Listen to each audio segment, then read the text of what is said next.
বিসমিল্লাহির রহমানির রহিম নাহমাদুহু ওয়া নুসাল্লি আলা রাসূলিহিল কারীম আম্মা বাদ। কুরবানির পশু জবেহের পদ্ধতি সম্পর্কে আমরা এখন আলোচনা করব। কুরবানির পশুর মালিক নিজেই আপন গরু মহিষ যেটাই থাকে পশুকে জবেহ করা উত্তম।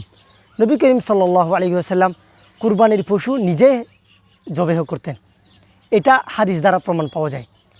কুরবানির পশুকে জবেহ করার সময় জবেহকারী ক্যাবলার দিকে মুখ করবে এবং সম্ভব হলে কুরবানির পশুকেও ক্যাবলার দিকে মুখ করবে।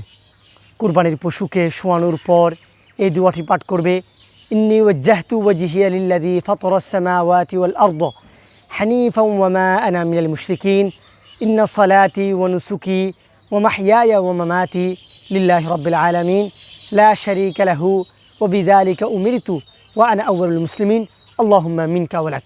এরপরে বিসমিল্লাহি আল্লাহু আকবার বলে কুরবানির পশু জবেহ করবে এবং যারা কুরবানির গরুর ছুরি এবং যারা হাত দিবে তারা সবাই বিসমিল্লাহি আল্লাহু আকবার বলবে এবং এরপরে এই দোয়াটি পাঠ করবে, আল্লাহুম্মা তাকাব্বাল মিন্নি কামা তাকাব্বালতা মিন হাবিবিকা মুহাম্মাদিন সাল্লাল্লাহু আলাইহি ওয়াসাল্লামা ওয়া খলিলিকা ইব্রাহিম আলাইহিস সালাতু ওয়াসসালাম।